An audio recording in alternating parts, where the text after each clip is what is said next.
simply put, the story of the ham and the garlic is this. There's this kid and he has a dog, and he really, really loves his dog, and he wants to take care of it, and he wants to impress his dad and show his dad that he knows how to take care of his belongings. One day his dad goes to work and he's with his grandparents at his grandparents' house, and all of a sudden the dog has a bunch of fleas.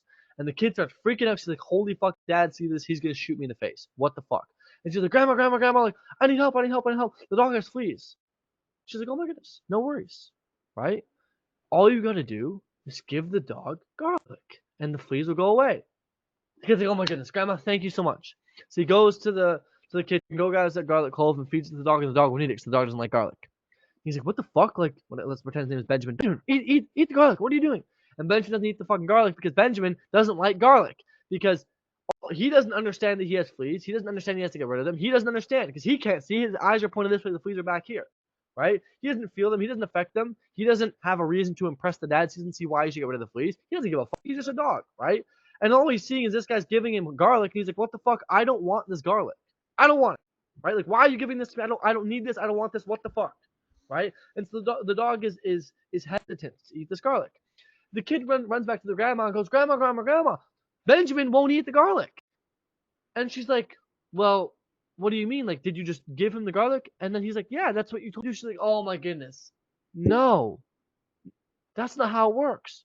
The dogs don't like garlic. And the dog doesn't know he has fleas. He doesn't know the impact of even having fleas in the first place. And so you can't give him the garlic. What you have to do is you have to wrap the garlic in some ham. So you got to grab the garlic, wrap ham around it, and then give it to the dog. And then the dog thinks he's eating ham.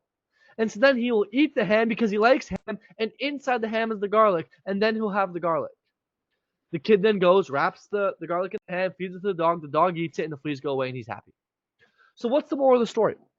It's that from our POV, from this kid's POV, he understands he has to get rid of the fleas. From the dog's POV, the dog doesn't understand. He doesn't feel the fleas, right? They don't bug him. He doesn't give a fuck. He's not trying to impress the dad. He don't care. But the kid's trying to be like, no, you need to eat this garlic. And the dog's like, I don't fucking like garlic. Why are you giving this to me? So the point is that we have to remember the context of which these people are in. Because here's the thing. If the dog realized that fleas were bad, he would be doing something to try to get rid of them.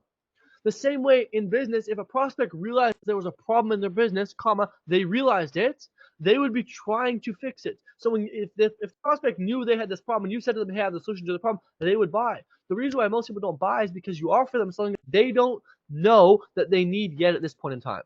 Which is where this idea of marketing comes in, which is what we do is we sell them the ham, we give them the garlic. And so you sell them on the thing they want. What do they want? Right now, in their context, what do they want? You give them that, and the thing they need. For personal training, for example, it's a really good example, right? People don't want accountability. That doesn't sound sexy to sell. Like, hey, I'm gonna hold you accountable, right? If people already wanted that, they would have bought in the first place because they understand that fundamentally that's all a personal trainer is an accountability partner, right? So the personal trainer has to, be like, yeah, we're gonna get you this outcome and put you on this like cool diet plan, yada yada, to make the person buy, to then once the person's eyes have been opened, give them the garlic, which is the accountability, which is what they really needed. But on the front end, that's not what they want. And so what we do is we sell them the ham and we give them the ham. Like, hey, we're gonna help you lose 5 pounds in the next week, and they're gonna go on like a water cut and some bullshit vegan cut, whatever the fuck, some shit that doesn't work but makes them trust us. And they go, hey, you trust me now, but in order for us to keep this sustainable for the next 5 years, we have to make some tweaks to your diet. And so we're going to do this, and this, and this. And now that the person's eyes have been opened and they trust you and you now see the context at which you're talking to them at, they will then buy or quote unquote eat the garlic. Yeah, and so that's the lesson, right? Like that's the lesson of the ham and the garlic.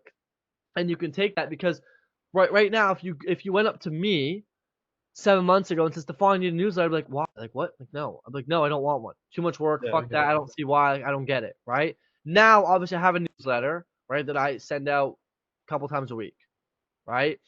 But like at that current point in time, I didn't understand the context of which that was important. I didn't understand, right? And so someone trying to tell me, hey, Stefan, you need a newsletter, I didn't get it, right? And so what they had to do is sell me the ham, right? And then after, give me the garlic.